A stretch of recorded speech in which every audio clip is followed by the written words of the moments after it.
Hello, and thank you for joining us for episode 44 of the Aviation News Talk podcast, where we bring you general aviation news and relevant information that pilots like you can use. Coming up on the news, a pilot who ditched his aircraft in the Gulf of Mexico has just pleaded guilty to fraud in that incident. And a member of the Lindbergh family, yes, that Lindbergh, is starting a new aviation company, and we'll tell you what aircraft they plan to build. And finally, one small airline here in the United States claims to be the first to let passengers pay with Bitcoin, and we'll tell you which one that is. Welcome to Aviation News Talk, where we talk about general aviation. I'm Max Trescott. I'm here to educate and inform you as a pilot or student pilot, and hopefully we're going to have some fun along the way as I share my over 40 years, can't believe it's been that long, as a certificated pilot, author of the G1000 Glass Cockpit Handbook and the 2008 National Flight Instructor of the Year, and also a specialist in Cirrus aircraft like the SR20 and SR22. Now, last week in episode 43, I talked in detail about how pilots can plan for and deal with the distractions that come up in flight. It's because the NTSB lists distractions as a major cause of the most common accident type, which is loss of control accidents. So if you're a pilot, you might want to check out that episode. But now get ready, because this show starts now.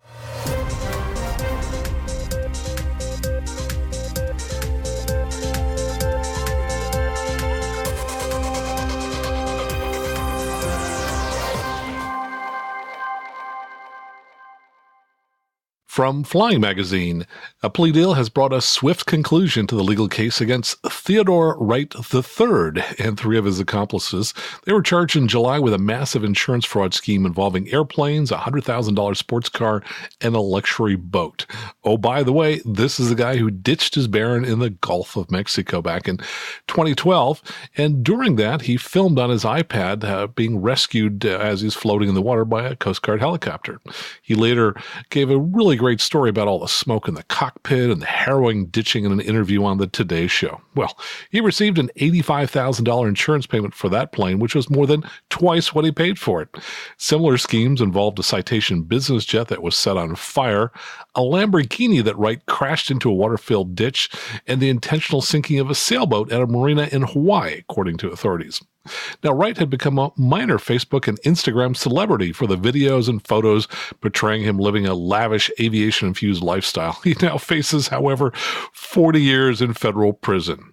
Before he was charged with the fraud-related crimes, Wright posted photos of himself flying a Learjet, shooting military-style guns from a helicopter, and performing aerobatics in his L-39 jet in a tuxedo. I'm guessing he's going to be wearing a different kind of clothes in the near future. We wish him well.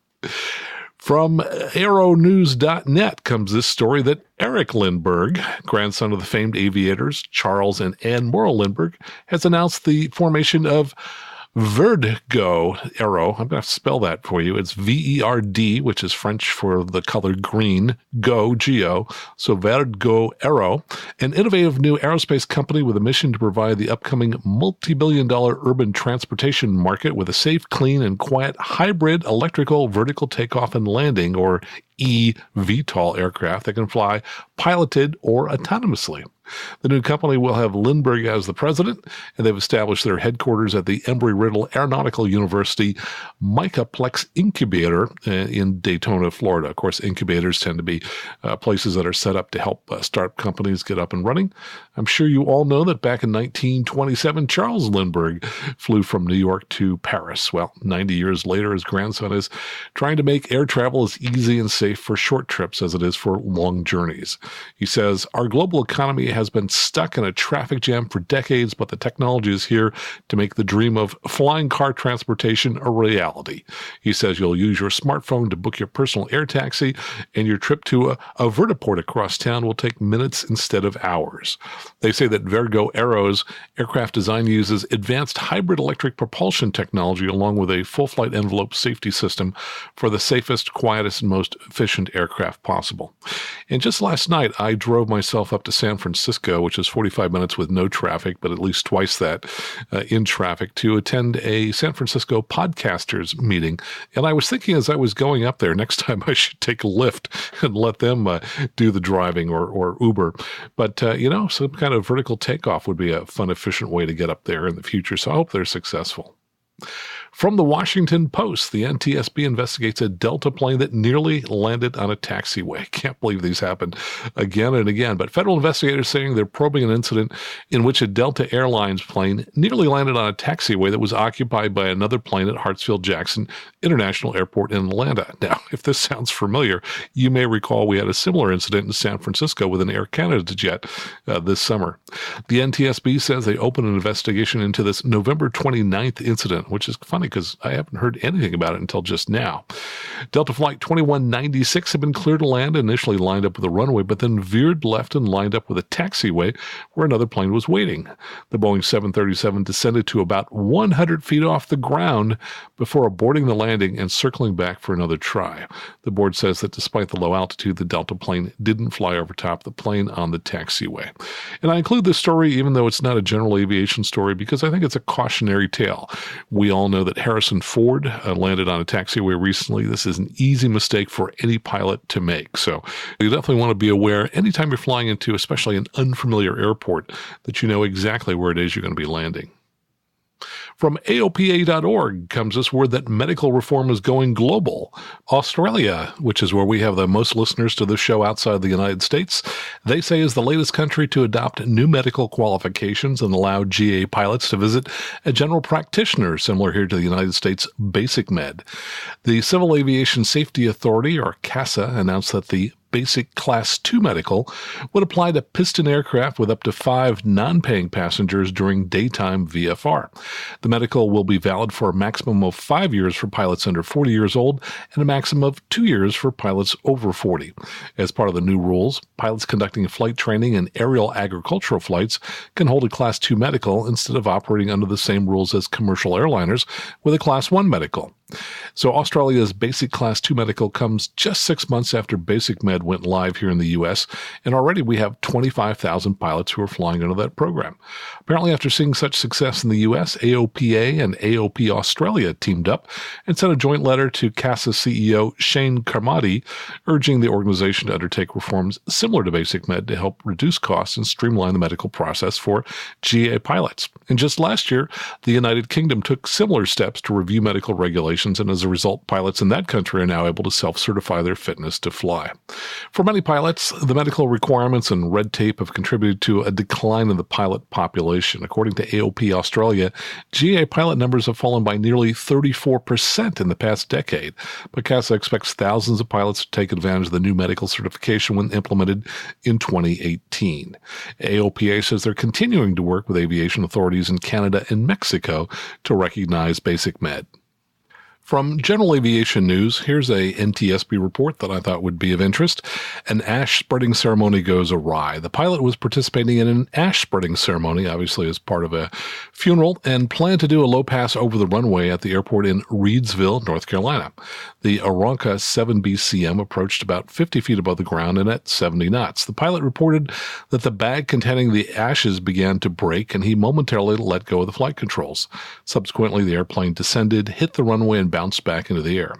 During the bounce, the pilot regained control and landed straight ahead, but the left main landing gear collapsed on the touchdown. The aircraft veered off the runway to the left and skidded to a stop. A post-accident examination of the airframe revealed substantial damage to the firewall, and they listed the probable cause as the pilot's loss of pitch control while maneuvering at low altitude, which resulted in a collision with terrain, a left main landing gear collapse, and runway excursion. The reason I wanted to include this is I have read multiple stories of problems that people have had in the past trying to spread ashes for someone who has been deceased. So I just wanted to mention this as a cautionary tale. Some of the stories I have read include people who are trying to dump ashes out through the window, and it basically spreads ashes all throughout the inside of the airplane, which would be pretty unpleasant. So anyone who's contemplating doing this, you might want to give it a second thought.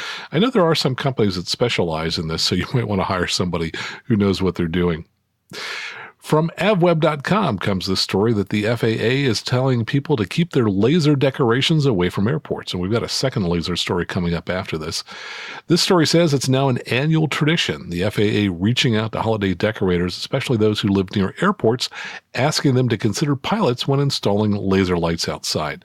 Some of the light shows, which have grown in popularity the last few years, can project lasers for hundreds of feet or more. Quote, people who buy these new light displays should take precautions to make sure that the lights are hitting their houses and not shining off into the sky, said FAA spokesman Ian Greger, who I happen to know. He's worked for many years as a PR spokesperson here on the West Coast. If we become aware of a situation where a laser light display affected pilots, we should start by asking the people to either adjust them or turn them off, he says. Some manufacturers of the displays advise customers to be sure the lights are hitting their houses and not the sky, especially if their house is within 10 miles of an airport. Anyone convicted of intentionally pointing lasers at an aircraft could be fined and spend up to 5 years in jail. Pilots who encounter a laser light in flight can report it to the FAA via a short questionnaire available on a phone or a laptop. And our second laser story comes from Fox13News.com. A police helicopter pilot arrests a laser suspect. A Port Richey man, now that's in Florida, is facing charges for pointing a red laser at Pasco County Sheriff's Office helicopter on Tuesday night. People, if you're going to point a laser at an aircraft, don't pick a police helicopter. Anyway, Deputy Pilot Stephen Bowman and pilot Tim Bullis said they were nearly blinded by a flashing red light while assisting deputies on a call for a barricaded subject just before 11 p.m. on Tuesday last week. Through their night vision camera, they spotted a man in his garage pointing a laser at their helicopter. The deputy said it's a common prank they encounter, but it can be life-threatening. If we're at a lower altitude and we get blinded momentarily, we could run into a tower because we don't see it, explained Deputy Bullis. The pilots were able to use the GPS on the iPad in their helicopter to pinpoint the man's address on Ironbark Drive in Port Richey. They tried getting dispatchers to send a deputy to his home, but no one was available at the moment. Well, the pilots decided to land their helicopter in the empty parking lot of the Portuguese American Cultural Society, which was about 5 blocks from the man's home. Deputy Bowman then hopped out of the helicopter and jogged about 5 blocks or about a quarter of a mile down to the house to arrest 27-year-old Ryan Fluke. Now, Fluke seemed puzzled to see the pilot at his home. Once I took him into custody, initially he denied it, said Deputy Bowman. Once I brought him back to the helicopter, we actually showed him the video of him in action, and then he immediately confessed. Deputy said Fluke told them he didn't think his laser was strong enough to reach their helicopter. He was arrested and charged with misusing a laser light. The suspect was charged with a third-degree felony, and he was released on Wednesday on $5,000 bail, which to me seems way too small. Now, I tweeted this story on Twitter yesterday, and if you're not following me on Twitter, go on out and follow Max Trescott. And I said, in California, past sentences for pointing a laser at an aircraft have ranged from 6 months to 14 years, but it doesn't seem to be helping the problem. How do we solve this problem? And I had a reply from Jeff Sipic, who is a listener, and he said, PSA, which is a public service announcement of some sort, question mark. Aside from an occasional news story, he said, it feels like the only people told about how bad laser cockpit illumination is are pilots. Maybe something like a laser a plane, get 14 years on every highway sign for a month. I thought that was a great idea. Well, Caltrans here in California has about 500 electronic signs along all the major highways, and usually they don't have any messages on it, so I like that idea. Also, avweb.com had a survey, and they said, have you ever been lazed while flying? And just to let you know, 73% said no, I hope I never am. 6% said yes, and it was scary. So 13% said yes, but it wasn't a big deal. 6% said I've never been directly targeted, but I've seen them from the air. And 2% said other. So that's kind of interesting. That basically says that, 6 plus 6 plus 13. So 25% of people have at least seen lasers while they're in the air, even if they haven't been necessarily targeted. Now, here's a story that was sent to me by listener Mahesh, who's in New York, and I subsequently saw just one source on this, so this has not been widely reported. It comes from the BuffaloNews.com. It says the FAA has established a pilot records database in the wake of Flight 3407 crash. Now, this is applicable to anybody who's a general aviation pilot and is thinking of building time to become an airline pilot. They say that a federal pilot records database aimed at preventing airlines from making hiring mistakes has begun to take shape 7 years after Congress called for such an online resource to be created. The legislation was passed in response to the 2009 crash of the Continental Connection Flight 3407, often called Kogan Air. The FAA released a test version of the pilot database records, which will become the airline's first one-stop shop for searching federal records on individual pilots. The agency hopes to eventually include airline records and state driving records in the database, but this test run version immediately just allows the airline, at the touch of just a button, to check just the federal records that they previously had to get from the FAA on paper. Now, if such a database had been in place a decade ago, it's quite possible that Kogan Air, the now defunct regional airline that operated Flight 3407, would never have hired Captain Marvin Renslow, the pilot whose errors resulted in the plane crashing into a home near Buffalo. Now, Renslow had failed 3 federal check rides before Kogan hired him, but only told the airline about one of his failures on his job application. About 50 people died in that February 2009 crash, which happened in a large part because of Renslow's incorrect reaction to a stall warning. Through the pilot records database, commercial airlines will be able to see any records that the FAA has regarding pilot performance, so long as the pilot approves the release of the information. Airlines previously had to request such information and get it on paper from the FAA after getting that privacy waiver from pilots. Now, though, the new database is open to any commercial airline that chooses to use it, allowing for quick access to records that were not before readily available. And by the way, Mahesh says that the airlines can get this information instantaneously via the new system, but those same applicants, the pilots being hired by the airlines, have to submit a written request to the FAA to get those same records, and they have to wait about 2 months for them to arrive. From Flying Magazine comes our final story about Bitcoin. Well, of course, that's a cryptocurrency which is really hot. We've seen record high prices above $12,000 per Bitcoin, so it comes as no surprise that Surf Air, which touts itself as the future of flying, announces that it now accepts the future of money. This California-based all-you-can-fly membership airline offers 4 packages that can be paid for with Bitcoin or Ethereum, which is another type of crypto token. And Surf Air proudly claims this natural progression to be a first in the travel provider industry. They say, quote, "We are focused on staying on the bleeding edge of technology as a way to provide the most progressive, secure, and efficient air travel in the world. Digital currency has been on our radar from the very beginning, and we are excited to be providing our members with another quick and seamless way to do business with Surf Air." And that comes from their CEO.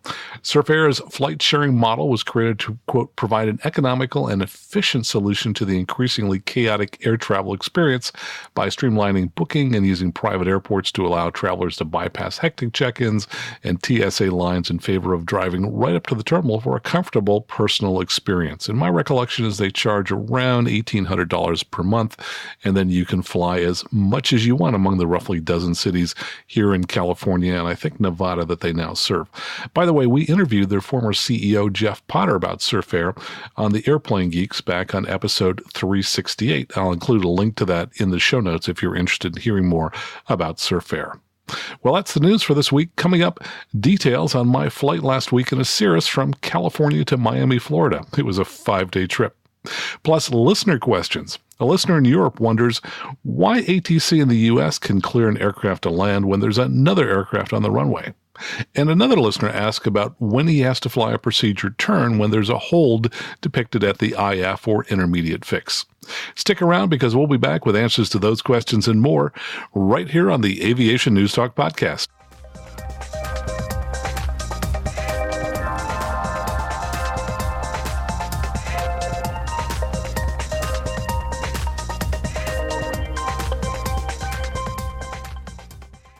And welcome back. Before I talk about my epic flight to Florida last week, and oh, is it fun, let me give you a couple updates. Now, here's an item I've had on my list to talk about for over a month and just haven't gotten around to it.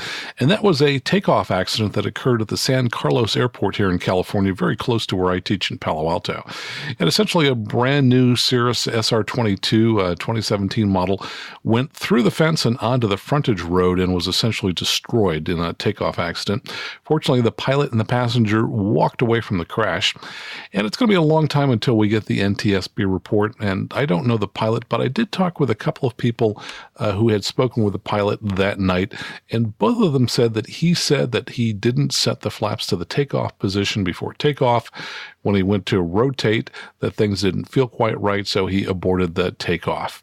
Now, my understanding is that he's a relatively recent private, but he got his private certificate in a Cessna. And of course, in a Cessna, almost always you take off with 0 flaps. And so unfortunately, there's a negative transfer of learning there, moving into an airplane where you are supposed to always have the flaps set to the 50% position on takeoff. So he had recently gone through the factory training and, had some hours in the aircraft, but who knows what was going on, but it did remind me of what we talked about last week, which was distractions.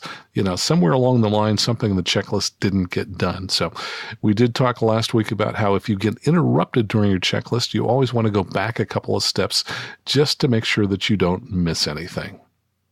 Let's talk about my apps. I'm really happy to announce that this morning I completed all the prep work for the Android app for this show, so I expect that'll be out sometime in January. Of course, we've already released one app, which is a dedicated app for the Aviation News Talk podcast for iOS devices, which is available in the App Store. Now, the reason that's important is there are about 100 million people that listen to podcasts, but there are 2 billion people that download apps, so this is a way for us to get discovered. It's also a way for your non-techie pilot friends to listen to the show without having to have a podcast player. By the way, the number one way that people discover new podcasts is through word of mouth. So please let me ask you to do one thing for me. Go ahead and tell 1 or 2 of your friends today about the Aviation News Talk podcast. There's probably a button on the player you're listening to now that will allow you to send the episode to them. I'd greatly appreciate it if you tell them about the show. Now, I also wanted to mention that we have a new survey for December. That's on aviation headsets. Thanks to everyone who's already taken that survey. If you use an aviation headset, tell us about your experience, which headset you're using, any issues you've encountered, what you like, or if you're thinking of buying one, tell us which one you're thinking about buying. Just go to aviationnewstalk.com/survey. You can also find that at the top of our aviationnewstalk.com page. And I'm going to be doing something a little different, which is I'm going to post all of the photos from my trip to Florida. There must be 100 of them.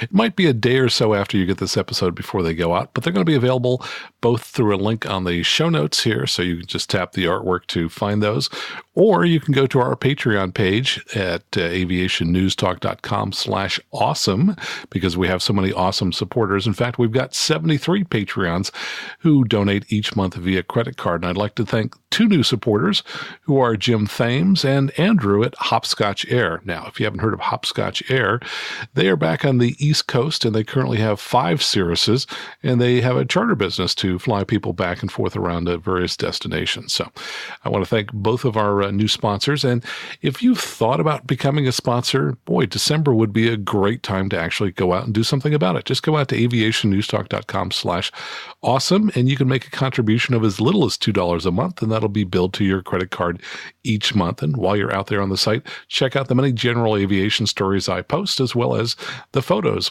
And if you want to get some goodies, well, you can contribute at the $4 a month level, where you get access to the original script for each of these shows. And at $8 a month and above, donors can see all the news stories that I had to cut because I didn't have room for them in the show. This week, we cut 5 stories. You'll find all of that at aviationnewstalk.com/awesome, or just go to aviationnewstalk.com and click on Support the Show at the top of the page. Now stick around, because in 7 seconds, we'll return with details on that trip to Miami.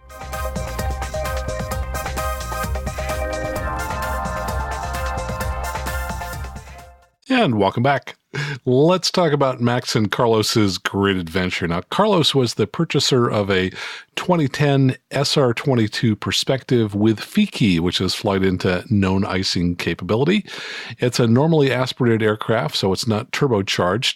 And of course, turbocharged aircraft are more common here on the West Coast, where we've got these 14,000-foot mountains. Not so common in Florida, where they have 4-foot mountains. I think it's pretty flat down there.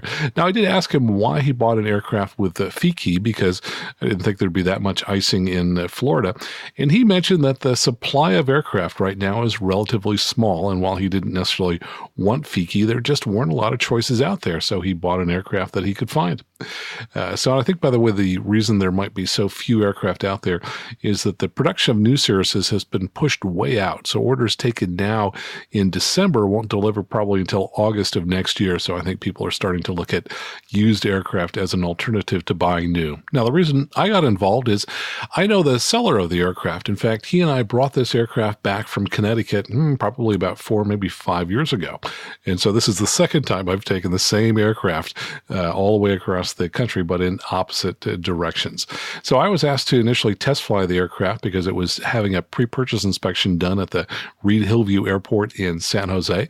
And in order to check the compressions more accurately on the engine, they wanted to have the aircraft flown so the engine would be hot. So I did that for about an hour. Now, the first time I went down there, the strobes were not working. And turns out that's required equipment on a Cirrus. Now, many aircraft have a tail beacon, a rotating tail beacon, which is the required anti-collision light. The Cirrus does not have a tail beacon, so the strobes are the required anti-collision light, and that's required equipment. So you can't fly with a broken strobe in a Cirrus. Now, obviously, one could choose to cheat, but I've got 4 ATP certificates. I certainly think that would be way too many check rides to repeat if the FAA decided to pull my license for pulling some crazy stunt like flying an aircraft with a broken strobe. So I'm always squeaky clean, and so I walked away and said, hey, let me know when the strobes are fixed. We'll come back and do it. They said, come back tomorrow. So I went back the next day, and the strobe still hadn't been fixed. So I went down a third time a number of days later and flew it for about an hour, fully checked out all the avionics. For example, I discovered that it did not have ESP, the envelope stability protection. So I guess that must have been introduced in 2011 in the Cirruses. That's a really great feature, which if you bank more than 45 degrees, it forces the aircraft back to a more shallow bank angle. And we also discovered during that flight that the recirculate mode on the air conditioning didn't work, something the mechanic had missed, and that unfortunately cost the seller about $1,400 to repair. So my apologies for discovering that.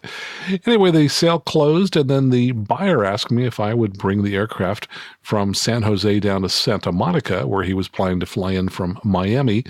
And the plan was for me to arrive about noon on Wednesday last week, and then we'd spend the afternoon in Santa Monica updating databases and getting the aircraft ready, and then head for Miami early on Thursday morning. And just before I left on the trip, I sent an email out to our 73 Patreon members with a full itinerary in case any of them wanted to meet up. Anyway, a couple of people did contact me. Unfortunately, it turned out we weren't able to meet because we ended up at different airports than we had originally planned. Now, for the first leg from San Jose down to Santa Monica, I brought along a young man who's a pilot who was working on his instrument rating. This turned out to be a free trip for him, except for the cost to fly back to San Jose on Southwest. He has perhaps 110 hours, and he's looking to build time up to 250 hours, which is the minimums required by the club where I teach to rent an SR22, and this gave him a couple more hours of SR22 time. Plus, for me, it just makes the trip more interesting. It's always helpful to have somebody else along, a little less boring. And I've got to confess, I just don't particularly enjoy flying alone anymore. It's just so much more fun to fly with other people. So I had him do the flight planning, and we had 3 TFRs that had sprung up for fires from the previous day. And fortunately, our route went close to the TFRs, but not through them. We also had PIREPs for turbulence and low-level wind shear, which was reported in the vicinity of Van Nuys Airport, which is just north of our destination. So on the trip, we saw lots of smoke, and the fires were really quite big, so we could actually see the flames from miles away. And of course, the smoke was all headed out to the west, out to the ocean, which is good. We planned the trip as being IFR to simplify transitioning the complex airspace in Southern California. And really, it was to hedge our bets in case the smoke shifted and the visibilities became low at Santa Monica due to smoke.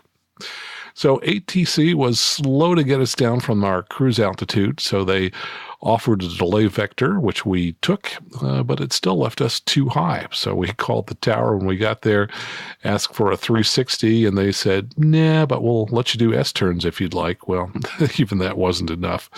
So we were still way too high as we approached the runway, so I had us go around. And of course, I was thinking of some recent accidents that I've written about where people chose not to go around when they are high and fast, and it's always a good idea because a stable approach, of course, can in the best case lead to maybe some flat spotted tires, and the worst case can lead to an accident. Now, unfortunately, during the descent into Santa Monica, my right ear became blocked, and it stayed that way for almost 48 hours. Of course, I had a cold 2 weeks ago, and I was still just barely getting over that. The other thing is we were some of the last people to ever land on that 5,000-foot runway at Santa Monica. This week, they closed it for 2 weeks, and they're going to shorten the runway to 3,500 feet, which is very sad. I think ultimately that's going to compromise safety, especially in this case where we were high. If people continue an approach when they're high and they've got a much shorter runway, I think that's going to lead potentially to more accidents. But that's going to play right into the city of Santa Monica's hand, because then they can claim that the airport is unsafe and needs to be closed, even though it's the city that was responsible for shortening the runway and making the airport less safe. By the way, every study has shown that there will be an increase in fatalities once the Santa Monica airport is developed for other purposes, because there's going to be an increase in car traffic, which is going to lead to more deaths. Well, on a happier note, we arrived at Atlantic Aviation, where we met the buyer Carlos. I presented him with the keys. We filled up the aircraft. We could only put in 60 gallons to the tab, not the full 92 gallons, because he and I are both fairly big guys. Now, originally, he had asked to bring a third person along, but unfortunately, that just wasn't going to work, so he asked that person not to come along. Now, we did need some weight in the baggage area so that we didn't get into a forward center of gravity issue. So I think we needed about 20 pounds. Fortunately, we had a jug of TKS fluid, which was probably close to 18 pounds because it had about 2 gallons in it. TKS fluid is used for de-icing, and it weighs 9 pounds per gallon. Now, I had thought about buying a case of water because that's an easy way to add weight to the back of an aircraft. Plus, if you happen to go down, it's going to be great to have that water available while you're waiting for your rescuers to come along.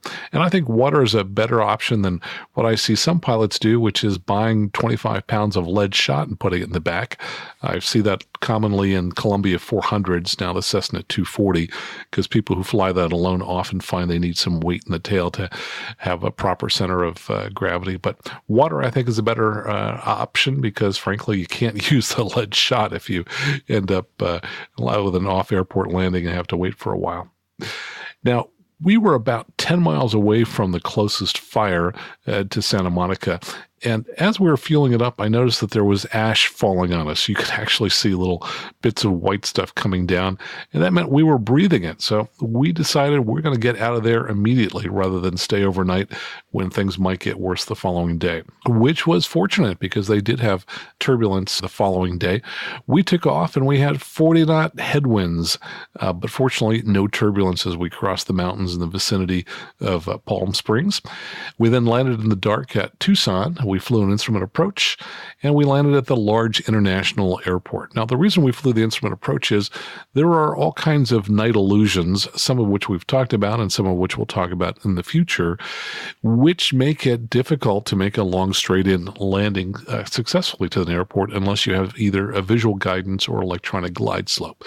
So we had multiple approaches on this trip that occurred at night each time we flew an instrument approach for safety.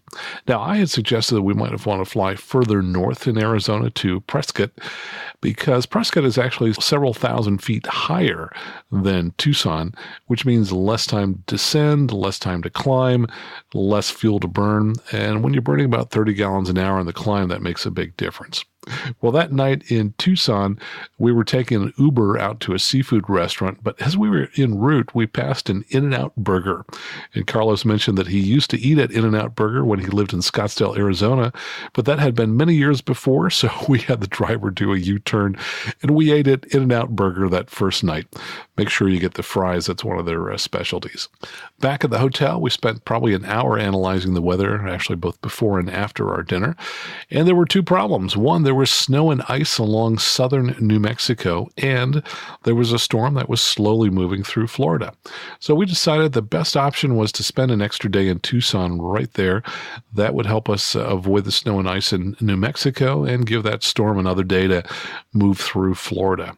Well, I unfortunately spent the majority of the day we stayed in Tucson using my coffee maker to try and generate steam to breathe in and out and try and clear my sinuses and hopefully get my ear unblocked. And it turned out my ear did unblock just before takeoff the following day. Of course, it blocked again in that flight, but oh well. We flew IFR to El Paso, and we started with 40-knot headwinds, so it was pretty slow going initially. And one fun thing we did, we gave a PIREP, and I sent that PIREP out on Twitter, because a few minutes after we issued that PIREP, we saw it pop up on the XM weather screen, so it was kind of fun to be able to read our own PIREP in flight. Now, one interesting thing on this entire trip, we saw almost no traffic at all. On this leg to El Paso, the nearest aircraft at one time was 60 miles away, and we saw that on the ADSB portable receiver. That aircraft, I got the call sign from the ADSB. I typed it in because we happened to have pretty good internet coverage at that time at 10 or 11,000 feet, and it turned out that it was a light sport glider. So we didn't think that aircraft was going to catch up with us anytime soon. Now, upon arrival in El Paso, the temperature was right at freezing, 32 degrees, which is rather cold for Texas. We were flying a WASP-based approach, so an LP plus V approach. And the tower asked us to keep the speed up, and so they asked if we could do somewhere between 130 and 140 knots. So we raised the flaps and poured on the power, easily got up to 140 knots. And it was pretty easy to stay on the glide path even at high speed because we were using the autopilot, and the autopilots in the Cirrus work extremely well. Well, we had an interesting incident happen. My wife and I always talk about how on these trips, always something seems to happen. And it happened in El Paso. After landing, the flaps wouldn't go up. They only came up to the 50% position. We then put them back down to 100% to try again, but they stayed at 100%. Now, one thought we had was that maybe they had frozen, but there wasn't any water on the aircraft. We hadn't been flying in the clouds, and the temperature was now a few degrees above freezing.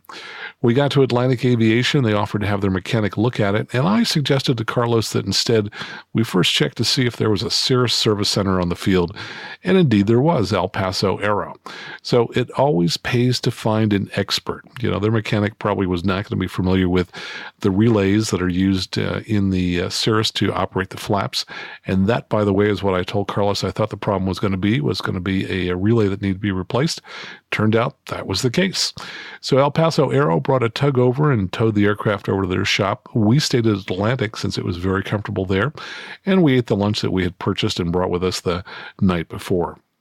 Now, I had been in El Paso back in May picking up an airplane, and that's where I saw the NASA SuperGuppy for the first time, a monstrous aircraft. So while we were at Atlantic Aviation, one of the line workers said that it was possible to get into the NASA hangar and see the SuperGuppy up close. Now, that's not in the hangar because it's too big, but the hangar is where the support people are working.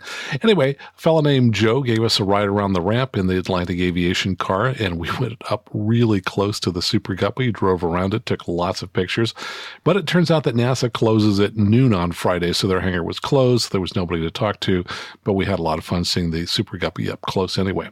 By the way, there were 5 of them that were built. 4 of them are now on static display, but just one is left, and that's the one used by NASA at El Paso.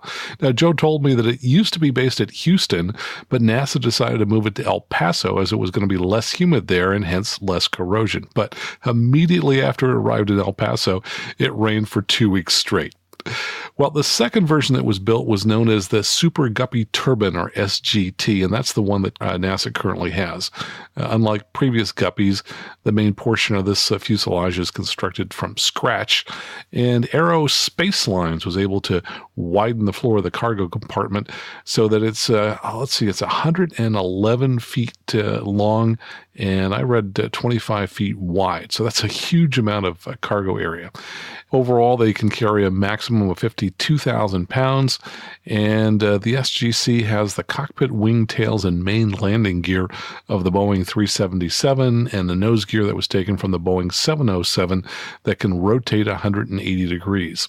Now, back in the early 1970s, 2 SuperGuppy turbines were used by Airbus to transport airplane parts from their various production facilities to the final assembly plant in Toulouse, France. Now, the SuperGuppy also has a unique hinged nose that opens 110 degrees to the side, which allows full frontal cargo loading. And they've got some type of control lock and disconnect system at the fuselage that allows the nose to be open without disrupting the flight controls or the engine control rigging.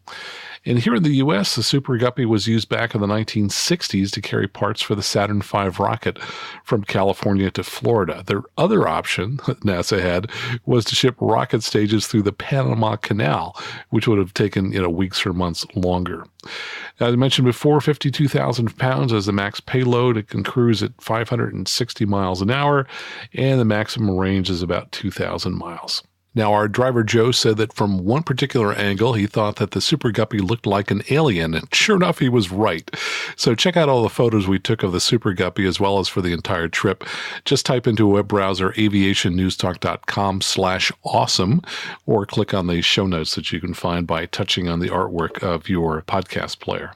Also, as Joe was driving us around, we stopped at El Paso Aero. They said that they had found a bad relay, and that took us about 2 hours to get everything taken care of there. While we were waiting, we talked with a cargo pilot who'd been flying since midnight. He told us that he once flew decals from Mexico to the Midwest in his citation so that a $500,000 combine should ship on time. And he told similar stories about other low-value items that he had been asked to fly by jet to keep car factories up and running. We also talked to a pair of Mexican Air Force pilots. These gentlemen had just picked up a brand new Beech T-6A from the factory in Wichita, and there was a second one that was following them, being piloted by another crew. Now, each of these aircraft sells for about $4 million. These are single-prop turboprops, but they're not your normal turboprop. They're also equipped with a .50 caliber machine gun, a smaller gun, which they said was about the same size as AR-15 rounds, as well as rockets and the capability of dropping a small bomb. So that was kind of fun to talk with them and see their brand new aircraft that they were taking down into Mexico. We also talked with a United A320 pilot who was doing reserve duty. He was flying a Marine Corps Cessna Citation. Now, he was a UC Berkeley grad, which was kind of funny because I was wearing a Cal sweatshirt at the time. He graduated in mechanical engineering, but they were doing their reserve duty, flying some packages back and forth. They were based out of Miramar near San Diego. And we were just talking about how nice it is to be able to fly no matter what kind of aircraft it happens to be. So we met a lot of great people at El Paso. We then departed El Paso and headed out for Kerrville. Now, neither of us had been to Kerrville, but we both knew that that was the home of the Mooney Aircraft Factory and also the home of a longtime flying columnist, Gordon Baxter, who I used to read many years ago. Well, as we got closer to Kerrville, we thought, why not go ahead and push on a little bit further? We had been flying at 75% power, but to go to Austin Executive Airport, we would have to eat into our reserve fuel. So what we did was we reduced the power to 55% and went to lean of peak. So instead of burning maybe 18.5 gallons an hour, we were burning less than 14 gallons an hour. That extended our range so that we were able to land at Austin Executive with more than an hour's worth of fuel. Now, the Garmin Autopilot, the GFC 700 that's used both in the G1000 and the Cirrus Perspective, has some great vertical navigation capability that can fly a series of stair steps that you might have in a non-precision instrument approach. So we went ahead and canceled IFR so that we could go ahead and use the VNV, because one challenge with using VNV is that sometimes the clearance you get from ATC doesn't match the stair steps that you have programmed. So that just made it easy for me to demonstrate to Carlos the capabilities of the vertical navigation. Well, we flew the instrument approaching to Austin. Of course, it was night. And what did we find out? It had been snowing there, first time in about 4 years. And the Uber driver we had said he'd lived in Austin for 22 years, and he had never seen that much snow at one time. We were also told that there was about a foot of snow in Branham, Texas, which wasn't too terribly far away from where we were. So all that snow we saw in New Mexico that we held up for a day, well, it was a good thing we did, because it would not have been any fun to fly in that. Well, on Saturday, the next day, we updated our navigation databases, and we initially forgot to update both of the databases. And as we were taxiing out, we saw a database error. So while Carlos taxied, I went ahead and uploaded the database to the other side. So we were able to have all our databases updated before we took off. And we were headed the next morning for the Mobile Downtown Airport, KBFM in Mobile, Alabama. We flew direct, and we chose not to fly IFR since it was such a nice day, but that also meant that we had to carefully check our route for any restricted areas, any TFRs along the way, because I have gotten in trouble before for forgetting to do that. Once I took off in Southern California, and lo and behold, we went into a restricted area within just a couple of miles after departure before I had a chance to check. Turned out that that restricted area was not hot at the time, so we just got lucky that it was a weekend. So you really want to check before you take off for any restricted areas and TFRs. Turned out that morning, Saturday, the president was in Jackson, Mississippi, but we were flying about 75 miles south of that TFR as we went through Mississippi, so no problem. We had a very uneventful flight to the Mobile downtown airport. We flew first to the east of the airport and then flew the procedure turn of the instrument approach back to runway, I think it's 32. And we did that just to demonstrate how the autopilot could handle that course reversal. And then we flew back west to the airport. We crossed into the Mobile Bay, starting at about 1,700 feet and then descended continuously across the bay down to the LPV minimums of 225 feet. And I got a great photograph of a barge that was passing below us as we were descending over Mobile Bay. We taxied over to Signature, the FBO, and there was a lot of construction there, so we had to make a really large U-turn to get around some construction barriers to kind of loop back to the FBO. We landed about noon, and it was cold there again, and it turned out it had snowed there the night before as well for the first time in a really long time. So we saw snow that was still melting on a citation even at noontime. And one of the line guys said that he was not exaggerating, but that as he was driving into work that morning, he said on every single bridge he crossed, there was a car wreck. And for those of you who don't live in cold weather areas, the reason that happens is because cold air passes under the bridge, freezing the bridge, whereas the road coming up to the bridge is warmer and is not frozen. So that's why the bridges are often the most dangerous parts. Well, we saw lots of aircraft maintenance and painting of airliners while we were there. Apparently, the Mobile downtown airport is a big maintenance shop for 737s and other aircraft. So we saw a Spirit Airlines 737 taxi by with a French call sign on the side of it. So apparently they had just bought that plane in France and were having it painted so that it could join the Spirit Airlines fleet. Also, we saw a couple different JetBlue aircraft there sporting brand new paint jobs. And while we were there, we watched the Cessna Citation Air Ambulance taxi in. They took their stretcher and the medical team and headed off in an ambulance to pick up their patient. We had left by the time they came back. But the pilots were very clever. They had already had a pizza delivered that was waiting there for them, and so they ate that while they were waiting for the medical team to come back. Well, upon departure, we chose to file IFR to the Tampa Executive Airport, KVDF, because we knew that was just about where the edge of the storm was coming into Florida and expected we would encounter clouds.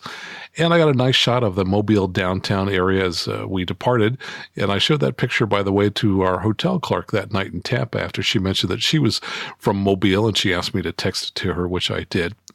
Anyway, we were flying on long airways that passed just north of Tallahassee and then made a turn to the south just past Tallahassee. So I asked Tallahassee Approach if we could deviate to the south to take a look at the downtown area, which they approved. And then we rejoined Victor 7. We took a lot of great photos as we went southbound because the sun was getting low over the Gulf of Mexico, and we were just starting to catch up with the clouds from the back end of the cold front, and so that made for some pretty nice pictures. But it also made for some pretty strong crosswinds at Tampa, and we discussed how a Cirrus had crashed at Tampa Clearwater area early in the year, so we were being very, very cautious when we got there. That pilot had flown from Rhode Island. He flew all day, was undoubtedly very tired, and then faced some very challenging winds when he landed, and unfortunately, he died. By contrast, our winds died down a little bit as we got close to the surface, and we were able to make a nice landing. Now, we were only about an hour from Miami at that point, but it was becoming night and there were low clouds over South Florida, and the freezing levels were low, so it was possible that we could have been in icing if we had continued the trip. So we stayed the night in Tampa. Now, Carlos, who's Cuban, took me to the Columbia restaurant. That's a famous Cuban restaurant that was founded in 1905. It's located in Ybor City, which is a historic district in Tampa.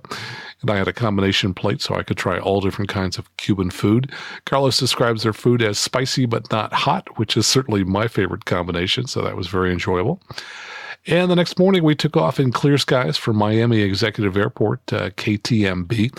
We expected a strong crosswind because, again, the front had just cleared there overnight. Now, Carlos has about 200 hours of time, and this is his home airport. And he said that even though the winds favor runway 31, that we wouldn't get to use that runway because they never use it since it interferes with the operations on the two runways it crosses, runways 27 left and 27 right. But when we got there, it was in use.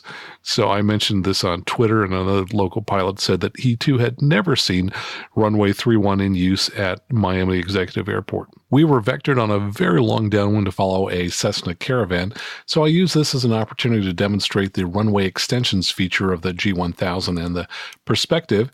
And what that allowed us to do was to make sure that we did not get blown by the strong crosswind back toward the final as we were on downwind. And it also made it easy as we turned final to just intercept that dashed line, which would then take us straight to the runway.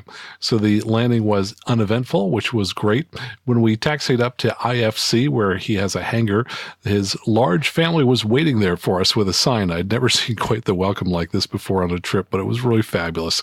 And I had heard so much about all the different members of the family, so it was fun to meet them. So it was a fantastic trip. Carlos was an awesome host, if you will, and we had great fun flying across the country. Now, afterwards, my friend Malcolm picked me up. Malcolm moved here from California to Florida back in April. So we drove to South Beach in Miami, where we walked on the beach and ate in a sidewalk restaurant, and then he drove me up to Fort Lauderdale Airport, where I caught a JetBlue flight home. And oddly, while I was in the air, I crossed paths with my daughter Katie, who was on another JetBlue flight from San Francisco to Boston. Since they have free Wi-Fi, we were able to text back and forth, and as we came to the closest point where we were the closest to each other on the trip, we sent pictures to each other of us waving as the planes passed each other in the sky. Now, also on that day, I received a message that my trip that was supposed to have been this week to bring a Cessna 182 back from Vermont had been given to another pilot, which I was very happy about. They decided to give it to a pilot in Vermont who was able to get there a day earlier than I could have been. And that was just perfect for me because, frankly, the weather in the Northeast had been cold and cloudy for more than a week. And besides, I just had a great trip to Florida and was happy to come home and catch up and record this show for you rather than go out and immediately start flying another airplane across the country. So that was the details of our trip. Total time, by the way, was just under 20 hours. Coming up, we've got lots of listener feedback and questions. One listener tells us about witnessing the Roy Holladay Icon A5 crash. He's a pilot. We'll tell you what he saw. We'll be right back.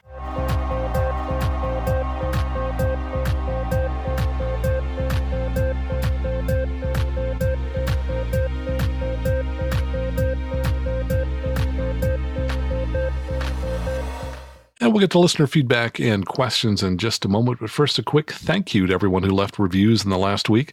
These come from the Apple Podcast app, formerly called iTunes. There were 3 reviews. I'll just read one of them quickly. Nigby5150 says, intriguing wealth of knowledge. I cannot thank you enough for producing such a great podcast that covers so many facets of aviation. I'm in the very beginning stages of pursuing a career in aviation, and the information you provide is invaluable. Love listening. Please keep up the good, fantastic work. Well, Nigby5150, welcome to aviation. I got to tell you, the people in aviation are the nicest people you'll meet anywhere, and I think you're going to love your career here. And thanks to 2 other people for reviews from the UK, C-Shep Oz, and from here in the US, 419JS, which I'm guessing is an aircraft call sign. And for the iOS app that we have in the App Store, we had another review from someone. This was FD Nut. He says, awesome podcast, very professional. So if you haven't tried our iOS app, go to the App Store and look for Aviation News Talk. And it's got a lot of capabilities I haven't started to use yet, but we've got the capability of adding videos, PDF files, and things like that. So I'm going to make more use of that app in the future. Let's take a look at listener feedback. I always say that we have some of the smartest listeners. A few weeks ago, someone asked about callouts used by the airlines, and I said, why don't we ask our listeners? And 3 of you responded. So 2 of you are Patreon sponsors, Jim Pitman and Moj, who, by the way, was the pilot who flew with me on that first leg down to Santa Monica this week. And I'm going to go ahead and post all of their links in the show notes. So Jim Pitman said, I heard your recent request for a list of callouts. You're welcome to share this with your listeners. And Moj said, Max, I found a few documents for callouts. None of them seem complete, though. Hope it helps. And finally, Clay said, Max, on this last podcast, you asked for a list of some callouts that are made in the airplane. I was inspired to compile my personal list into my weekly blog over at Clayviation. Have a read, and thanks for the awesome podcast. So look for those links in the show notes and also on our Patreon page at aviationnewstalk.com/awesome. And we had a couple of listeners respond to our two recent podcasts in which we discussed the Roy Holladay accident with the Icon A5. This comes from Dan in Arizona. He says, looking at the A5 demo flight, I have to ask, is this a normal seaplane flight profile? It seems highly risky and inches away from a wingtip strike from the water. Interested in your thoughts?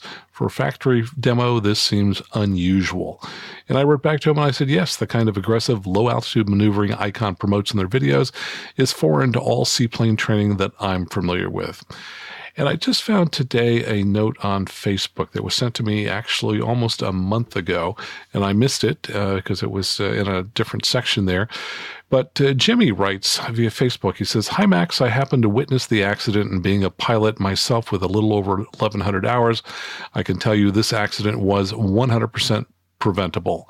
The pilot, who we know was Roy Holladay, was flying around 10 feet and then doing at least 1,100 to 1,500 foot per minute climbs over and over. At the top of each climb, he would usually make a steep turn either left or right, only to repeat it again. It appeared when he bought it, that is when he crashed, that upon reaching the top of his climb, he had taken a sharp turn, and realizing that he didn't have the airspeed, he added full power only to accelerate into a stall spin. This happened at approximately 150 feet, and once he started into the spin, he didn't have anything going for him. Now, I've read the Icon as unable to spin, but I know once he had lost airflow going over the foils, that he was definitely not doing anything by adding full power. And I think, by the way, I read that the Icon is spin resistant. I don't think they said it can't spin. Anyway, he writes, I saw today that he had just taken delivery of the plane that he was in on Monday. I'm guessing that he was probably given 30 or so hours training from Icon. However, if that is all the time that he had in that plane or one like it, it was not close to enough time to be able to complete the maneuver that he was doing. I'm looking forward to reading the final report of the cause. We gave our statements to the authorities at the scene. It is extremely sad that this occurred, as he was such a giving man, not only with his time, but his money as well. However, it doesn't change the fact that this could all have been prevented. Icon should really change their marketing as they show the Icon flying merely feet over the surface of the water doing much of the same maneuvers as this. Furthermore, the pilot stated on Twitter that the A5 was comparable to flying a fighter jet. Now, Jimmy also shared with me a couple photographs that he took at the scene, and apparently he was in a boat and was one of the first people to arrive. And I could tell from the photos that, unfortunately, the body of the pilot was in the water next to the aircraft. So it's very, very sad. I'm not going to publish those pictures because Jimmy asked me to not do that. But I do want to thank Jimmy for sending along this description, and he certainly has my condolences because I know that it's terrible to witness an aircraft accident, and I'm sorry that he had to do that, but I'm happy that he was willing to share what he saw with our audience here. Let's move on now to some listener questions. Hello, good day. This is Ruben again from Europe, and I've got some feedback regarding to the Air Canada second SFO incident at which the aircraft had radio issues on the approach and didn't execute a go-around after I think it's been set to go around for about 6 times. My main input is, although people in America seem to focus on the fact that why were they having radio issues and why were they playing with the knobs or maybe doing something else, my main focus as a European pilot is how can it be that in the US, people can be cleared to land by the controller when the actual runway is not clear in the first place. As far as all the countries I've flown into, and that's many except America, you never get cleared to land until the preceding aircraft has cleared the runway and the runway is clear for you. So in that scenario, you are always set up in case you have a radio issue to go around. Let's say at a 4-mile final, you have not received your clearance yet because the preceding aircraft is still on the runway. You get radio issues. You get to the minima. You don't hear a clearance. You go around. But in the US, it's the opposite way. You can make this mistake, and you will actually already be issued a landing clearance. And if you have any issues, you might impinge safety of a preceding aircraft. I was wondering what the reason is behind this clearance when actually the runway is not clear. Thanks very much. Bye-bye. Ruben, you're asking how can you be cleared to land in the United States if the runway is occupied? And there is one time I know for sure that a controller cannot clear an aircraft to land, and that is when there is an aircraft that's doing a lineup and wait operation. Now, that was a rule change that occurred after an airliner landed on top of another smaller airliner that was holding on the runway awaiting its takeoff clearance.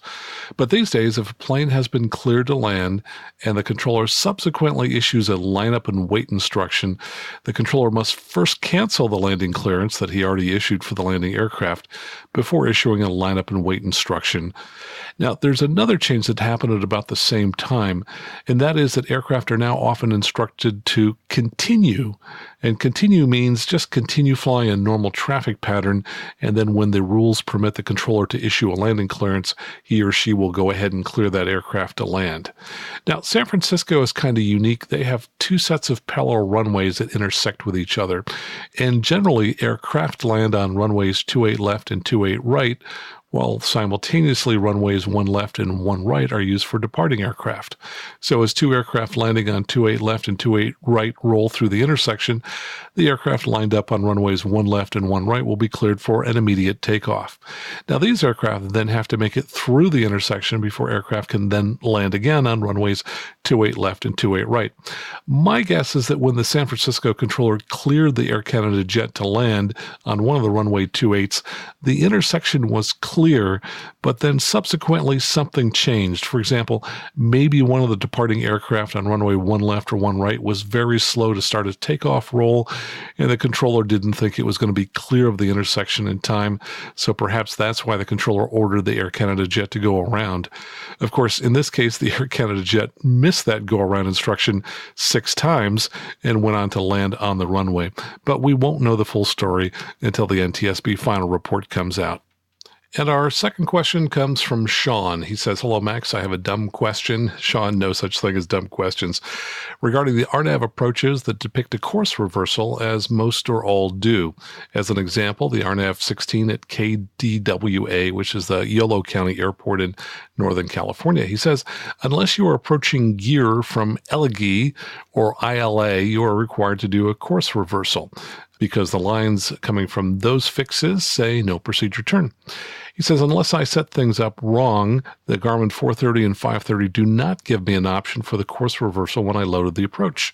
He said, "I was southeast of gear at 2000. As I approached gear, the GPS anticipated a turn onto the final approach course and provided a dotted magenta line for a sharp right turn. I simply hand flew to gear, completed the course reversal. But how should this have been handled by the autopilot? Thanks for your time." Well, Vaughn, that was true prior to 2006. Before then, you always had to fly any course reversal that was depicted at an intermediate fix. Now, that's the year the AIM, the Aeronautical Information Manual, added a section on starting an approach not just at an IAF, but at an intermediate fix or IF as well. However, starting at an IF is more restrictive than starting at an IAF, and now you can only start at an IF and skip the hold there if you meet 3 criteria that are listed in the AIM. One is you have to be in a radar environment, so ATC has to be able to see you on radar, otherwise you're going to have to fly that procedure turn. Second, ATC is supposed to notify you 3 miles in advance that you can skip the hold, but they never seem to do that. And finally, your turn to final has to be less than 90 degrees. So if the turn to final is more than 90 degrees, then you have to have ATC vector you outside the intermediate fix, the IF, first, before they clear you direct to the IF. So just imagine if you were to draw a line on the instrument approach procedure that's right at the IF and it's perpendicular to the next segment. If you are inside that line that we've just drawn, in other words, you're closer to the airport, you have to first be vectored outside the line on the far side of the airport before being cleared direct to gear if you want to avoid the procedure turn. But if you loaded the approach with vectors, you will never see that course reversal, so that might be why you didn't see it. Or if you loaded it starting at Williams or Halladay, you also won't see the course reversal since those lines depict no procedure turn. But if you specify gear as the starting point, you should see the hold in the GPS, and it might ask you as you load the procedure whether or not it should load the procedure turn, and you could choose yes or no. Now, what I usually do in that case, if I'm given the choice, I'll go ahead and load it with the hold until I'm 100% sure that I don't need it. Then I just put the cursor on the word hold and hit clear and delete to remove the hold. So, Vaughn, I think you did the right thing in these circumstances. Since you were inside gear, a direct turn inbound was not permitted, and you had to fly the procedure turn, so you went ahead and disconnected the autopilot and did what you were supposed to do, which was to fly the procedure turn. Now, the autopilot is very predictable. It just follows whatever you see when you push the FPL key when you bring up your flight plan in the Garmin GPS. If you see the word hold, then a WASP-capable or a later model 430 or 530 is capable of telling the autopilot how to fly that hold. Unfortunately, the older non-WASP Garmin 430s and 530s can't fly a hold. So in that case, you would use heading mode instead of nav mode on your autopilot for holds with these older GPSs. Now, in this case, I'm guessing the word hold didn't appear in your flight plan, so the autopilot was instructed to make that really sharp turn inbound, which of course was not correct. And I hope this helps. And that's all the time we have for listener questions this week. If you'd like to leave a question, go out to aviationnewstalk.com and click on listener questions. And if you would, go ahead and record your voice, or you can send us an email. And once again, let me ask you to make a list of all your friends who might enjoy Aviation News Talk and share it with them. And if you think that someday you might buy a new or slightly used Cirrus, please contact me now. I'll help you arrange a free demo flight if you're thinking about buying a new Cirrus, and can help you understand the many factors, not all of which are obvious, in deciding whether to buy a new versus a slightly used Cirrus. I specialize in the Cirrus and work with people around the country. So until next time, fly safely, have fun, and keep the blue side up.